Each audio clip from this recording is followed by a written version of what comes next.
माझा जेव्हा जन्म झाला तेव्हा मुलाच्या आणि मुलीच्या जन्माबद्दल बरीच अलग दृष्टी पाहिली जात होती. दादांचा लग्नानंतर प्रेमाते झाल्यावरती एक मुलगा आणि एक मुलगी नाही राहिले. त्याच्यानंतर ललताते झाली आणि मग माझा जन्माची वेळ आली होती. तेव्हा माझे आजोबा, पणजी, आजी, आई वडील सगळ्यांची अशी अपेक्षा होती की मुलगा व्हायला पाहिजे. जहागीरदार असल्यामुळे त्यांना मुलाचं जास्त कौतुक वाटत होतं. पण माझा जेव्हा मुलगी झाली म्हणून सांगितलं तेव्हा माझ्या आजोबांनी तेव्हाच मला एक शापाच्या रूपात हे केलं की बाबा आमच्या भाग्यात मुलगा नाही आहे, आता हे कोणाचे तरी भांडे घासणारी आली आहे आमच्या घरात. तर सर्वांना वाईट वाटलं, पण ईश्वराच्या इच्छेपुढे काही गोष्ट हे नसतं. त्याप्रमाणे माझा जसं 4था नंबर होता. पहिले प्रेमातही मोठी होती, त्याच्यानंतर 2 मुलं नाही राहिले, एक मुलगा एक मुलगी. ललताताई होती. ललताताई मात्र जिजी जास्त बिमार झाल्यामुळे नागपूरला झाली होती आणि ती तिकडेच राहिली होती.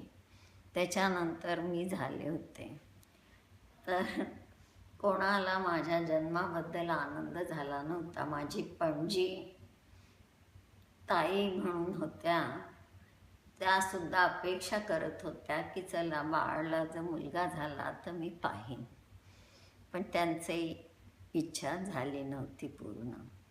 अशा रीतीने माझं बालपण चालू झालं होतं.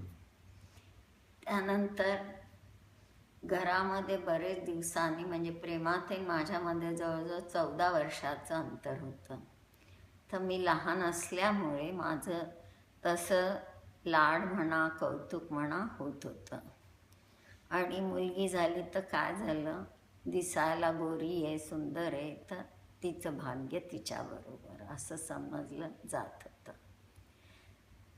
अशा तऱ्हेने म्हणजे वागळ्यांच्या इथे माझा जन्म झाला होता. यानंतर जसं वागळ्यांच्या वाड्यामध्येच शाळा मुलींची होती, त्यामुळे मी जेव्हा 5 वर्षाची झाले तेव्हापासून शाळेमध्ये माझं नाव घालण्यात आलं होतं. आणि घरातल्याच एका काकांच्या वाड्यामध्ये शाळा होती. माझ्या पाठीवर मात्र लाल झाल्यामुळे सगळ्यांना आनंद झाला होता. माझ्यात आणि लालमध्ये 5 वर्षाचं अंतर होतं. आणि अशा तऱ्हेने माझं बालपण चालू झालं होतं. मी प्रायमरीमध्ये असताना शाळा अगदी जवळ असल्यामुळे आणि आमच्याच वाड्यात शाळा असल्यामुळे असं शाळेचं जास्त बंधन नव्हतं. आणि 4थीपर्यंतच तेव्हा प्रायमरी शाळा होती. 4थी पास झाल्यानंतर माझ्या वडिलांनी इंदोरमध्ये अहिल्याश्रम म्हणून मुलींचं हॉस्टेल होतं. हॉस्टेलला काय म्हणतात, हां, त्याच्यामुळे त्यांनी चांगलं शिक्षण घेण्याकरता म्हणून त्यांच्या ओळखीच्या तिथे वॉर्डन होत्या, प्रिन्सिपाल होत्या. तेव्हा 5वीपासून मला अहिल्याश्रममध्ये बोर्डिंगमध्ये आणि शाळेमध्ये भरती करण्यात आलं. आणि तिथला जो कार्यक्रम होता तो वेगळाच असल्यामुळे माझं वेगळं जीवन चालू झालं होतं.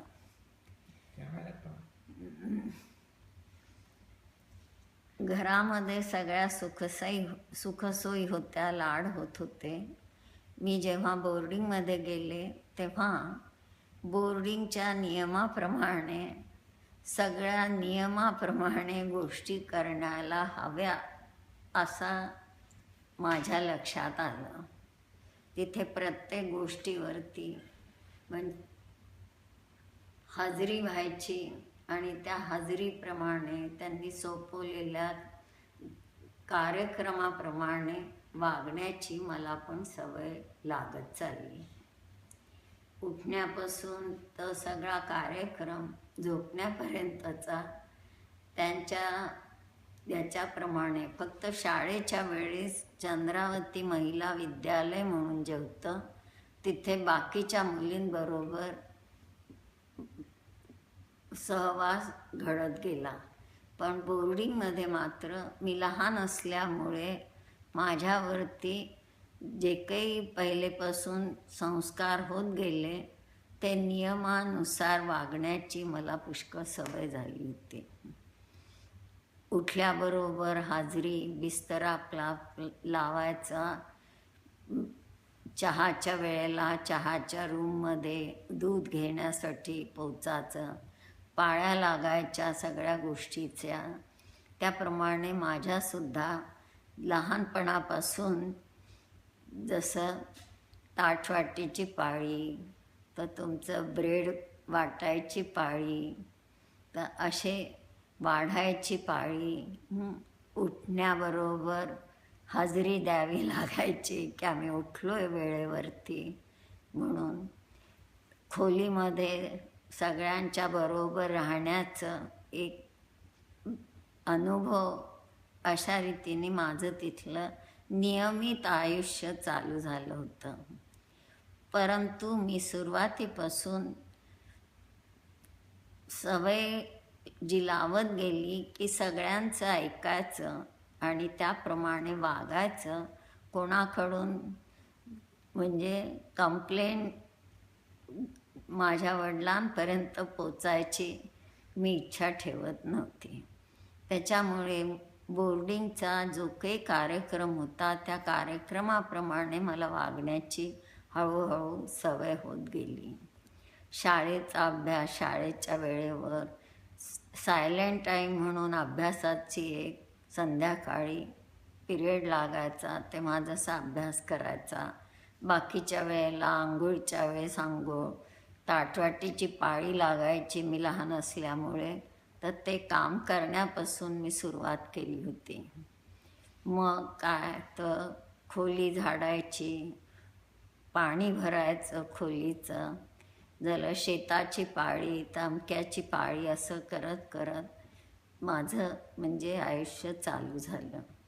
तिथे प्रत्येक गोष्टीसाठी लिस्ट लागायची आणि त्या लिस्टप्रमाणे जसं शेताची पाळी, तर त्याच्यानंतर वाढायची पाळी.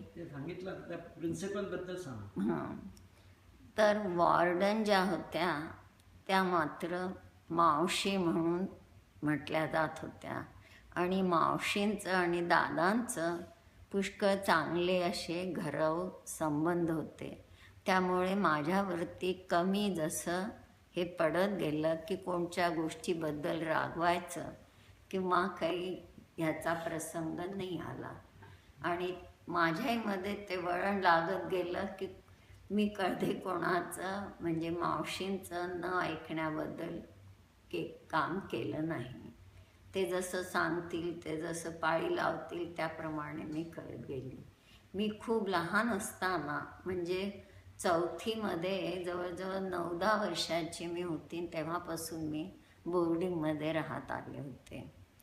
फक्त कात्यानीच्या वेळेला मला घरी आणून बिसोणीला सर्वांबरोबर म्हणजे शेतावरून बिसोणी आमचं जे जागिरीचं गाव होतं तिथे कात्यानी होती, त्यामुळे तो एक अनुभव मी वेगळा घेतला. तेव्हा तिथे महाराजांच्या ताई होत्या. मला पहिले खूप रडू यायचं की मला असं नाही करू देत, तसं नाही करू देत. पण त्यांनी माझी हळूहळू समजूत करून माझ्याकडून देवाच्या बद्दल फुलं आणायचे, हार करायचा, तिथे ब्राह्मण भोजन रोज व्हायचं, त्यांच्यासाठी विडे लावायला कसे लावले जातात ते शिकवलं ताईंनी. हार करायला शिकवलं. देवासाठी म्हणजे श्रीकृष्णाच्या मूर्तीसाठी कसा हार केला जातो ते त्यांनी मला शिकवलं. फुलं आणायचे कधी मी आणायचे, कधी माणसांनी आणून द्यायचे. असं करून हार आणि विड्याची पाळी मला करायला त्यांनी शिकवलं. आणखीन वेळेवरती जसं जेवायला यायचं, त्यांच्या म्हणण्याप्रमाणे जेवणामध्ये काही टाकायचं नाही किंवा प्रसाद म्हणून अन्न ग्रहण करायचं, काही शिस्त पण लावली. पण तेव्हा जसं माझी महिन्याची पाळी चालू झाली तेव्हा मात्र मला त्यांच्या सवळ्याप्रमाणे एका खोलीत अगदी बंद करून दिलं गेलं होतं. तर मला खूप रडू यायचं. मी कधी एकटी अशी राहिली नव्हते. पण काही दिवस 4 दिवस ते मी त्यांच्या संमतीने एकटीने काढले आणि म्हणण्याप्रमाणे त्यांचं सवळ्याओवळ्याचं पाळलं होतं. मी कोणाच्या मर्जीच्या विरुद्ध कधीही वागले नाही. त्यामुळे त्यांना माझं प्रेम वाटायचं. लहान होती म्हणून त्या मला खूप समजुतीने, प्रेमाने, आईच्या प्रेमाने त्या माझ्याशी नेहमी वागायच्या. काही वेळेला मला माझ्यावरती राग आलेला वाटायचा, मला वाईट वाटायचं, कारण मी कधी कोणाच्या मर्जीने वागलेली नव्हती. त्याच्यामुळे पण त्यांनी मला खूप अगदी मायेने, म्हणजे आईच्या मायेपेक्षा सुद्धा जास्त माया दिली होती. माझ्यामध्ये खूप बदल झाला त्या ह्याच्यामध्ये. कात्यायनीच्या 1 वर्ष बरोबर मी महिनाभर राहिली होती. दुसऱ्या वर्षी माझी मॅट्रिकची परीक्षा असल्यामुळे मी जवळजवळ 15 दिवसानंतर कात्यायनीला पोचले होते. तरी त्यांनी मला सर्व दृष्टीने समजावून, तेव्हा सवळ्यामध्ये मात्र माझं चालत नव्हतं किंवा सवळ्याचं मला शिकवायण्यात आलं की असं असं सवळं असतं, असं पाळायला पाहिजे, अमकं तमकं. त्या गोष्टी मी त्यांच्याकडून शिकली होती. आणि त्या ताईंच्या म्हणण्याप्रमाणे मी तिथे राहत होते. जीजी, लाल, कुंदा म्हणजे फॅमिली होती. दादा पाणी भरायचे, हे करायचं. त्याच्यामुळे मला दादांचं तेवढं सहवास कमी होत होता. सवळ्यामध्ये त्यांनी पुष्कळ मदत करायची. घरामध्ये ब्राह्मण भोजन होत होतं रोज.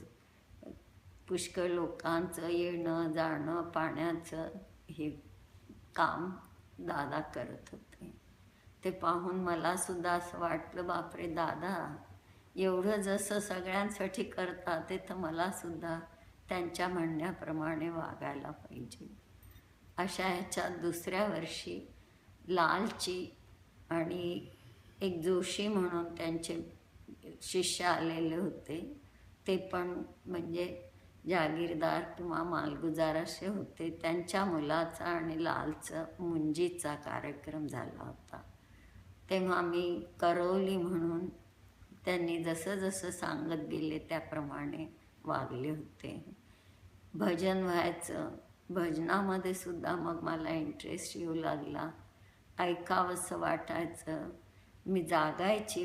वीज नव्हती गावामध्ये, पण त्या मॅट्रोबॅक म्हणजे दिव्यामध्ये कसं राहायचं, भीती वाटायची. कधी कधी जायला असं वाटायचं कोणी बरोबर असलं तर जावं, करावं.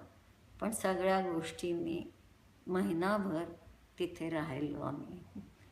आणि शेवटच्या ह्याच्यामध्ये त्यांचा तो सोहळा पाहायला, त्यांचं सगळं ते पालखी म्हणा, देवाचं हे, तर मला सुद्धा तेव्हापासून थोडंसं देवावरती श्रद्धा म्हणा किंवा काही आपणही करायला पाहिजे ही बुद्धी झाली. हॉस्टेलमध्ये तेवढं मला हे वाटत नव्हतं. नियमाप्रमाणे मी सगळे कामं करत होती. कोणाचं मर्जी जाऊ द्यायची माझी तयारी नव्हती. ताई म्हणून ज्या प्रिन्सिपल होत्या त्यासुद्धा दादांच्या ओळखीपैकी होत्या, आपल्या ह्याच्यापैकी होत्या. तर त्यांनीसुद्धा मला शाळेमध्ये कधी ऑफिसमध्ये बोलवून तर कधी वर्गामधून सुद्धा एखाद वेळेस बोलवून माझं म्हणजे प्रेम करायचं किंवा मला उपदेश वगैरे म्हणजे चांगली ट्रीटमेंट द्यायची. ते बोर्डिंग असल्यामुळे जेव्हा जेव्हा मुलींनी काही काम केलं नाही किंवा त्यांच्या मर्जीप्रमाणे राबवलं नाही तर शिक्षा दिली जात होती. ती पाहून मात्र माझ्या मनाला थोडा वाईटही वाटायचं आणि असं वाटायचं की असं आपण नको करायला. तर मी तिथे खूप नियमाने आणि त्यांच्या मर्जीने राहिली. चला बंद करायचं. बस.